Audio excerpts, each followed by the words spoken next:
Okay, well, good morning again. I'm going to go ahead and get started with the pre-launch webinar for the Northern California Incentive Project.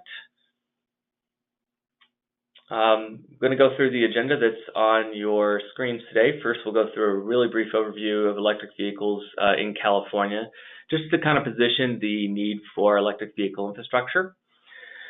We then will dive into a brief overview of CALeVIP and then spend more of our time talking about the Northern California Incentive Project, specifically the eligibility requirements, both for applicants and sites, and equipment requirements for the project. We'll walk through the application process, both for DC fast charging or combination applications, as well as level 2 applications. And we will take questions and answers at the end. As attendees, you are encouraged to submit questions into the chat feature as they occur to you. We will be addressing them all in a group at the end of the webinar, though. Okay, and with that, I wanted to just go through a little bit of the growth of electric vehicles, which have been pretty substantial over really the last couple of years. And you can see from the graphics on the screen that California in particular as a state is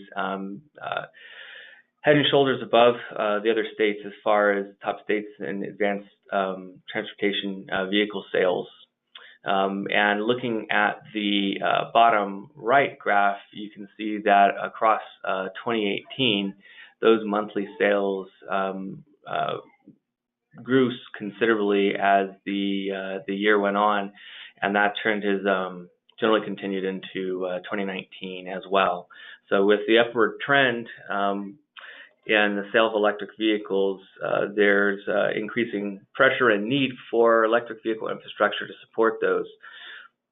This growing trend is supported not just by consumers, but by public fleet ownership of electric vehicles, different government agencies that are adding electric vehicles to their fleets, and various leading businesses that are electrifying as well. In addition to that, there's an increasing number of models that are available today, over 30 in fact, and there are certain automakers such as Volkswagen, Daimler, Volvo, and Nissan that have announced plans to significantly electrify their fleets over just the next 10 years. So with that, the Energy Commission, through the Alternative and Renewable Fuel Vehicle Technology Program, has been and continues to fund the build-out of electric vehicle infrastructure in the state of California. That program was extended by Assembly Bill 8 to run through January 1st, 2024. The program does receive up to $100 million per year, with the intent to transform California's transportation market into a diverse collection of alternative fuels, including electric, and technologies, both to reduce dependence on petroleum and then overall to help drive the state toward meeting or attaining its climate change policies. CALeVIP specifically is one of the projects under the Alternative and Renewable Fuel Vehicle Technology Program. CALeVIP was set up with the goal to implement targeted incentive projects, such as the Northern California Incentive Project we're discussing today, at various regions in California to address just that region-specific EV charging needs. As well, CALeVIP has been designed to serve as a mechanism that allows or helps to speed up both the installation, reporting, and funding processes. So turning to the Northern California Incentive Project specifically, wanted to run through some of the basics of the project. There are going to be $4 million worth of available incentives. Those incentives will cover both level 2 electric vehicle chargers and DC fast chargers in 3 counties in Northern California. That's Humboldt, Shasta, and Tehama. I will note, and I'll note a couple other times through the presentation, that Tehama County is only eligible for level 2 electric vehicle charging. The DC fast charging incentives are available in just Humboldt and Shasta counties. In any of those 3 counties, to be able to apply, you can be an eligible business, nonprofit, workplace, multi-unit dwelling or public facilities. And we'll go specifically into the eligible site types for each technology a little later in the presentation. I want to highlight that the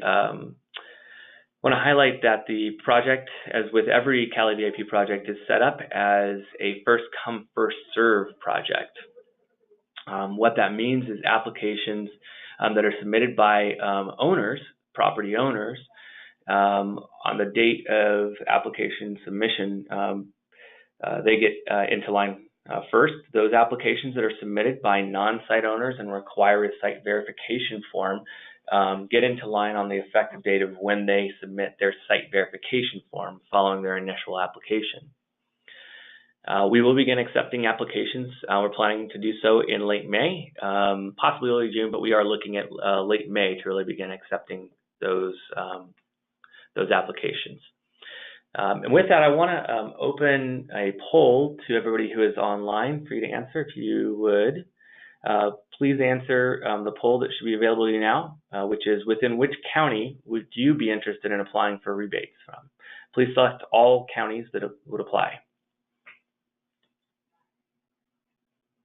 Okay, I'm going to go ahead and close the poll here. Thank you very much for answering that. And just to show how the poll came out, we had a little over 80% responding that they would be looking to apply in Humboldt County, about 75% in Shasta, and 56% in Tehama. So again, thank you for responding to the poll. Okay, with that, I will switch back to the presentation, and wanted to turn our attention to the actual rebates and equipment that is available for the Northern California Incentive Project. So for general market rebates, there is up to $6,000 available for each level 2 connector. And for DC fast chargers, again, in just Shasta and Humboldt County, there's up to $70,000 per DC fast charger. Both for the level 2 and the DC fast charger rebates, regardless of whether they're in general market or disadvantaged communities, that is based on actual costs. And for the DC fast charging in the general market, it's $70,000 or up to 75% of those actual costs, whichever is the lesser. Looking at disadvantaged communities, I want to highlight for those of you that might be familiar with other CALeVIP incentive projects, that in the Northern California Incentive Project, a disadvantaged community will be defined as the top 50%, so 51% to 100% of the CalEnviro Clean 3.0 scored properties or census tracts. So looking at those, the rebates are a little different for sites that are in disadvantaged communities by that definition. It'd be $6,500 per connector for level 2 and up to $80,000 per DC fast charger. Okay, turning our attention to site host eligibility requirements. These are fairly similar to the requirements for the other incentive projects, but I'll go through these for people who may not be familiar with those. First, you need to either be the site owner or have site owner authorization to be able to install, to be able to go forward with the project. I'm going to talk about this and give an example of this a little later in the presentation, but there is a site verification form that is available for download today on the Northern California Incentive Project landing page. That site verification form is how you provide evidence that you have a site owner authorization. And I would encourage you, if you are going to be applying on a property that you don't own, to go ahead and download that and work toward getting that executed, so that when the project opens, you have it available and can submit it immediately after filing your application. You would also need to be a business or nonprofit organization or a government entity that's based in California or have a California-based affiliate. I'll note that service providers, whether they are installers, network operators, equipment manufacturers, or other types of service providers, are eligible to apply for CALeVIP incentives on behalf of a property owner. But you do need to provide that site verification form, which is the documentation that confirms authorization to install at the site. I will note that the maximum funds that can be reserved per applicant, so each organization as an applicant, are capped at $320,000 in both Humboldt and Shasta counties and are $100,000 in Tehama. That's the maximum amount of funds that can be reserved on active applications.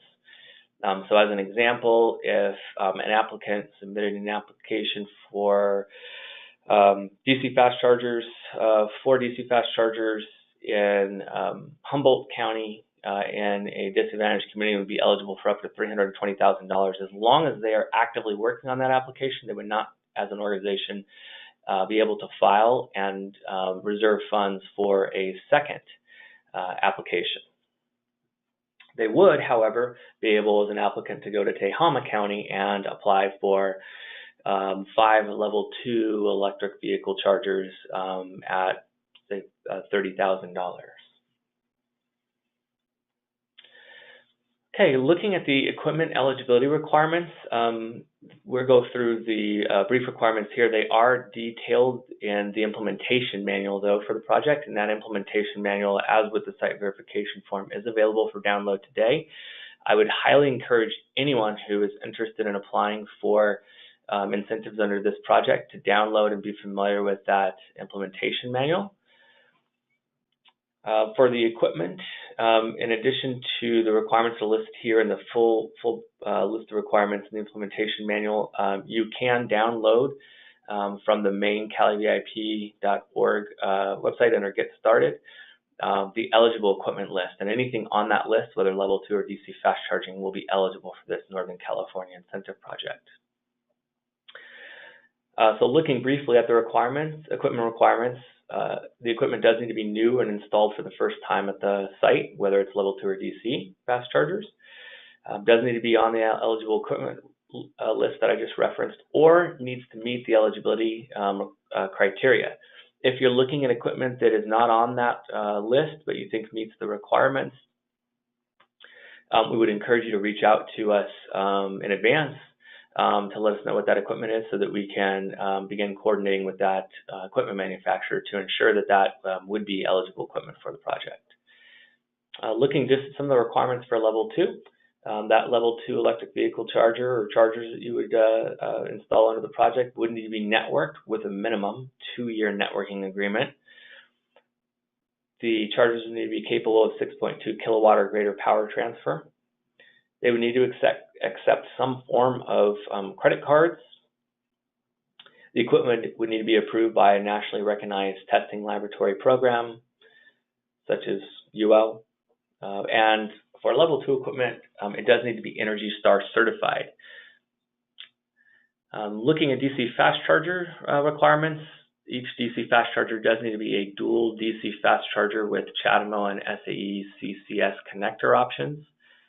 They do need to be networked like the level 2, but with a minimum 5-year networking agreement, capable of 50 kilowatt or greater power transfer, do need to accept some form of credit cards, and as well with the level 2 be approved by a nationally recognized testing laboratory.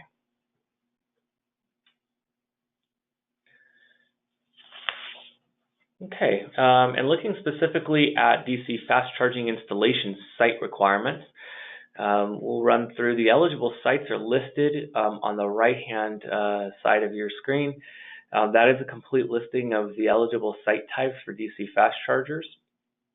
The frequently asked questions supporting this offer some definitions and information on those as well. These sites are defined within the implementation manual for the project, which is again available for download on the Northern California Incentive Project landing page today. Looking at one of those sites in particular, a hospital, for instance, looking at that definition, hospitals would be defined as sites that provide care primarily on an inpatient basis. They do also are required to provide additional ancillary services. So both those would be a requirement for a hospital. In that way, typically medical centers are not an eligible site, as they don't typically provide primarily inpatient services. I would encourage, as you go through this, if you have any questions on any of the uses to determine whether or not the site that you're considering putting charging at, DC fast charging rather, meets this list, that you reach out to the Northern California Incentive Project team via the email and phone numbers that are included in the implementation manual. And then finally, looking at this list, curbside is allowed within the same block as any of the above eligible site types. Installation sites for DC fast chargers do need to be located, as I mentioned earlier, just in either Humboldt or Shasta counties. Sites in Tehama are not eligible for DC fast charger rebates. Each site does need to be well lit, secure, and in compliance with all federal, state, municipal laws, rules, standards, and regulations. DC fast charge sites do need to be accessible, publicly accessible, 24/365. Therefore, they cannot be in gated areas that are closed at any time to the public. Shifting to look at level 2 installation site requirements. The eligible site types, again, are listed on the right, and while a much smaller list, it's actually a much broader interpretation of what's eligible. So really any commercial type site is eligible for level 2. So all of those DC fast charge sites, which we looked at previously, are eligible. Workplaces, multi-unit dwelling locations are eligible as well. Public facilities such as city halls, city offices, county or state offices. Light duty fleet use is also eligible. And here as well, curbside is allowed, again, within the same block as any of the above eligible site types. Both with the DC fast charging and with the level 2, if you're looking at a curbside installation and haven't done one in that jurisdiction before, we strongly encourage you to reach out to the permitting authorities, the city, the county that the installation would go in, to discuss the permitting process for curbside charging, as it can be significantly different than that on private sites. Installation sites for level 2 do need to be located in Humboldt, Shasta, or Tehama counties. And as with DC fast charging, those sites need to be well lit, secure, and in compliance with federal, state, municipal laws, ordinance, code standards, and regulations. Okay, we've been talking about the incentives available under the Northern California Incentive Project, and I wanted to go through what some of those eligible costs that can be rebated are. The incentives do cover the electric vehicle supply equipment, the electric vehicle chargers themselves, whether level 2 or DC fast charging, as long as it's eligible equipment, as we just went through.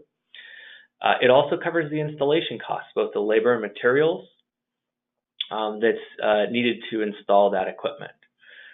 This could include things like the actual upgrading of a distribution panel at the site, and then conduits, wire, mounting of equipment, as well as things such as striping or stenciling of the resultant EV parking. Utility service orders are also an eligible cost under the project, as are the planning and engineering design costs. So the costs to a design build firm, for instance, that prepares the plans for pulling the necessary permits for the project. Both the utility service order and the planning and engineering design costs have asterisks next to them, because they are eligible to be incurred since March 28th of this year, when the incentive project landing page was posted for the project. I will note that until the time that you have an application in the funds reserve status, though, that those two eligible costs would be at applicants' own risk, and again, until that time. But you could proceed with incurring those costs. All other costs must be incurred after your application has been advanced to funds reserved, and we have held money for your project specifically. In addition to the above listed costs, energy storage that supports the electric vehicle charging is an eligible cost. The network agreement, whether for level 2 at 2 years or more, or 5 years or more for the DC fast charging, is also an eligible cost, as are warranties that cover service and parts. Okay, looking at the application process for a DC fast charger in Humboldt or Shasta County, or a combination application in one of those 2 counties. We'll run through this briefly, and again, I'm happy to take questions on this or any other aspects of the presentation at the end. The first step is to determine that, whether or not you're an eligible applicant with a qualified installation site. So again, I encourage you to download and be familiar with the implementation manual. If you do have any questions regarding site type or other project questions, I encourage you to reach out in advance of applying to the Center for Sustainable Energy through the contact information provided in the implementation manual. Once you've made that determination that you are an eligible applicant with a qualified installation site, the application is done online. And again, prior to purchasing and installing the EV chargers, the only costs being the planning and design engineering or utility service order that could be incurred before your application is approved by the Center for Sustainable Energy as eligible for the project. With the submission of your application online, if you are the property owner, you would get into line for having your application reviewed and funds reserved. If you were submitting on behalf of a property owner, you would have 5 days under step 3 to upload the site verification form. If you're unable to upload the site verification form within 5 days, your application would be canceled and you would be required to go back and apply again.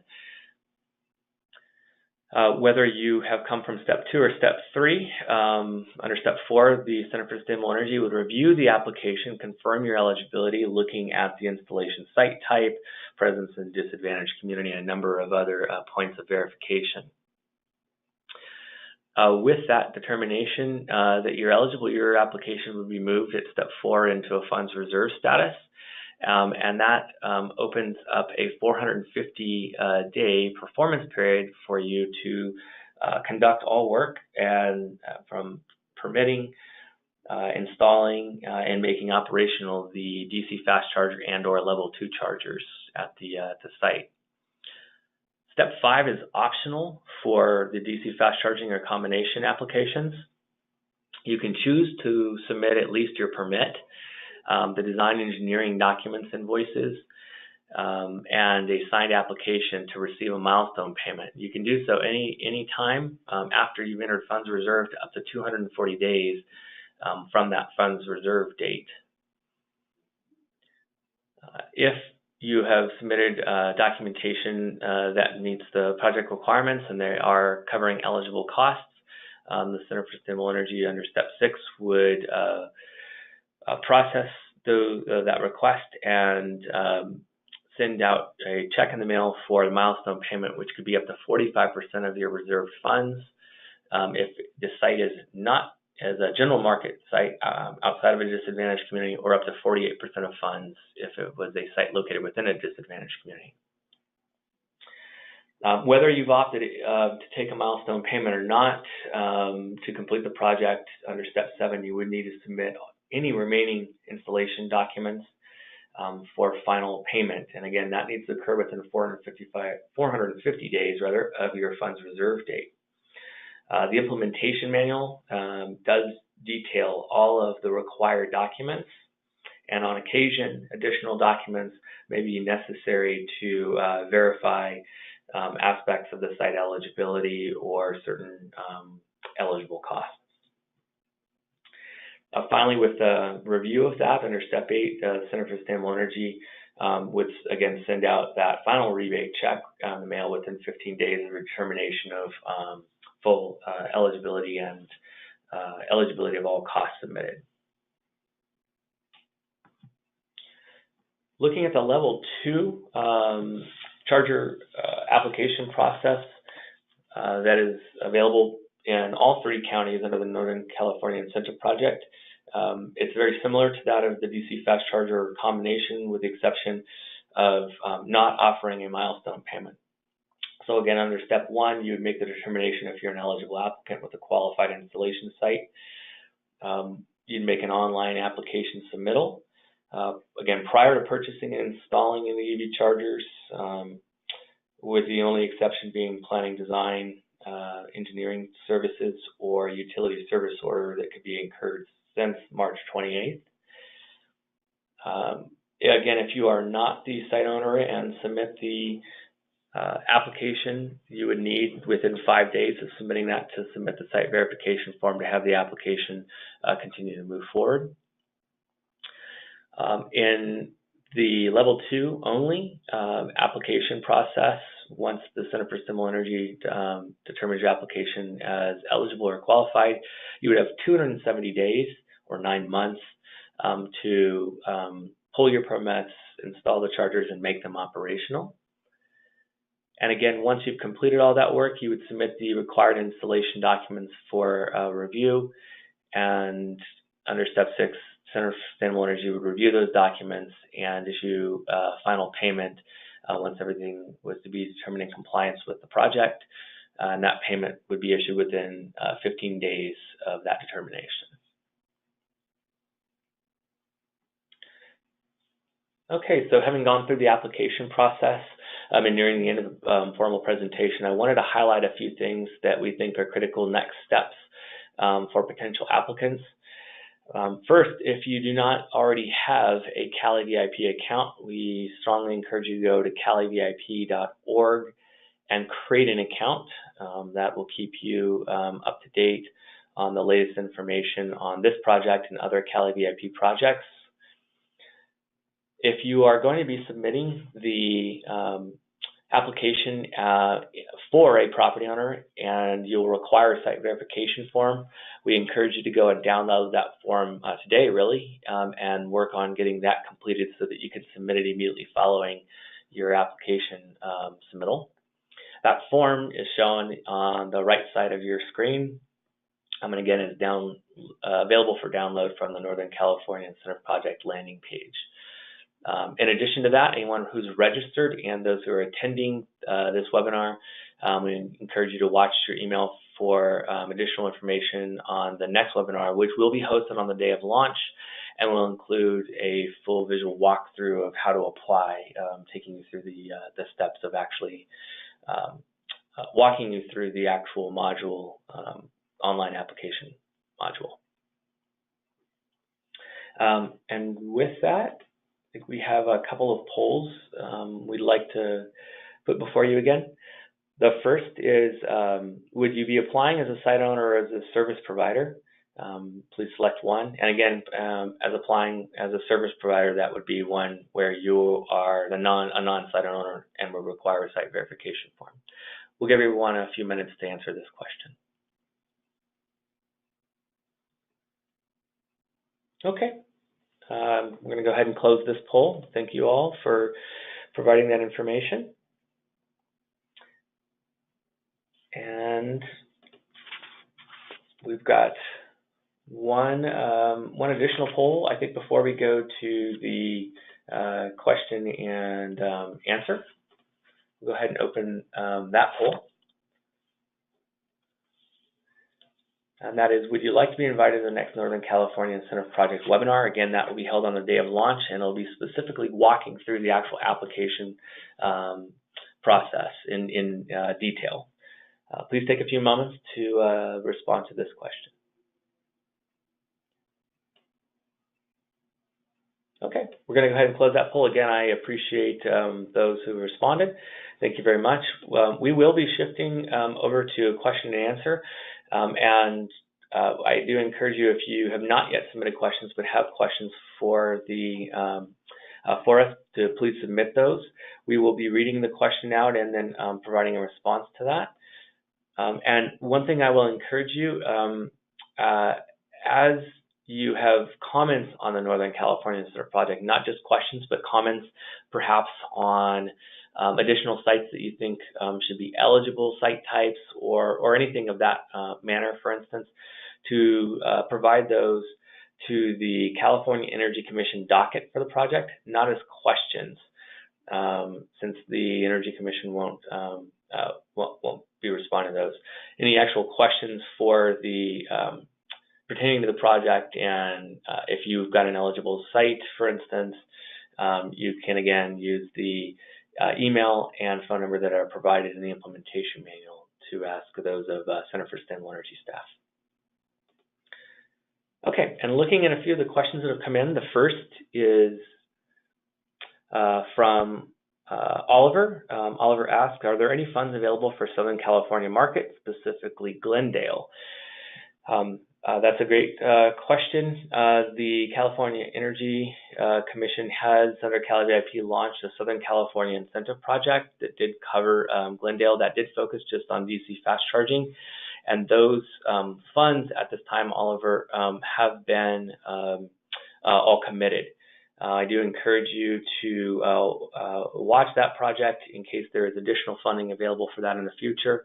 And then in general, CALeVIP does intend to provide, or rather the Energy Commission intends to provide funding across the state for both level 2 and DC fast charge technology. So it is quite possible in the future that we'll have additional funds for the Southern California market, including Glendale for level 2. But nothing is planned immediately. Okay, looking at the next question coming in from Andrea. Is there a lot that requires a parking permit eligible? For example, a university requires a permit to park on campus, but those parking permits may be purchased by anyone.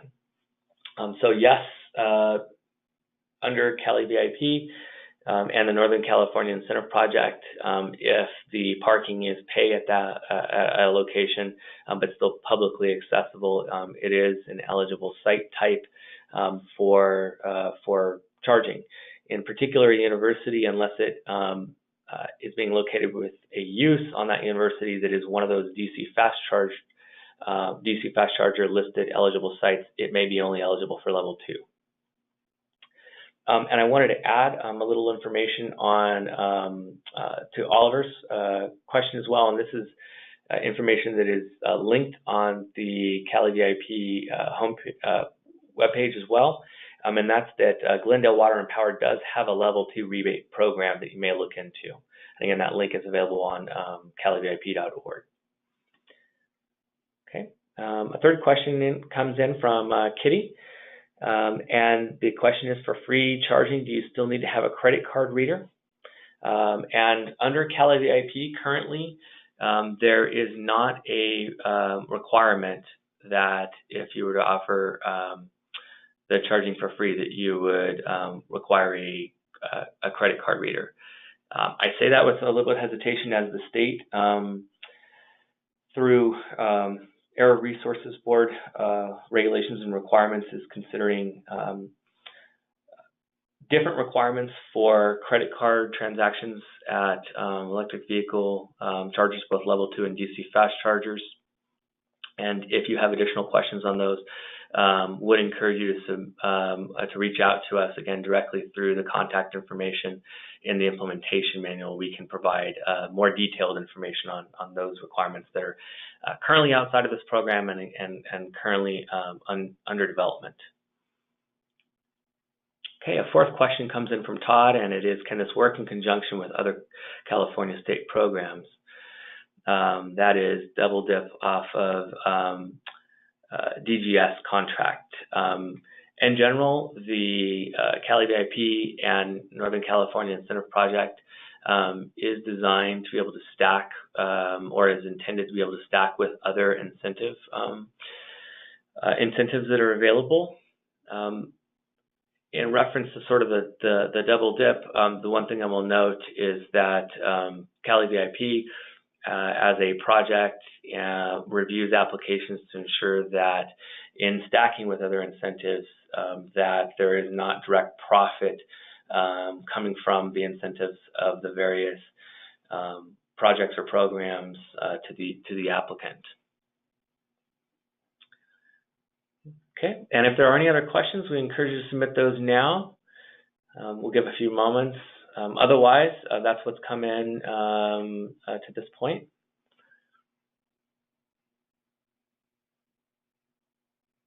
The other thing I will augment, the last question on the stacking with the programs. So what I did not mention and should have as well, though, is if the project is receiving CEC funds from another CEC contract or agreement, it would not be able to stack with CALeVIP. So that is really one of the larger exceptions.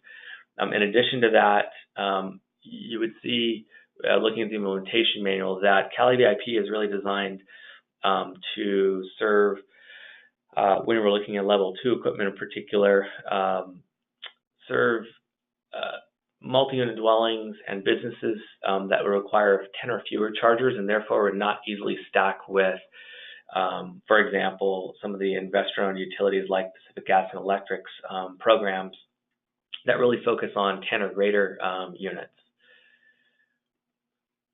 Okay, so another question has come in from Kitty regarding who gets the low carbon fuel standard credits.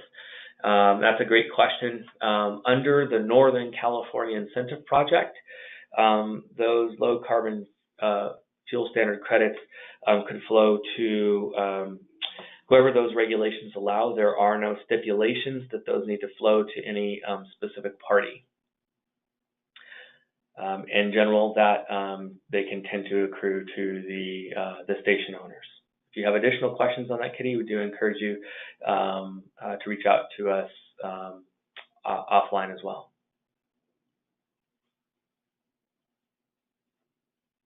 Okay. Again, if there's any last-minute questions, please feel free to submit those now. Otherwise, we will go ahead and close the Northern California Incentive Project webinar. And I want to thank you all for your time and attention today.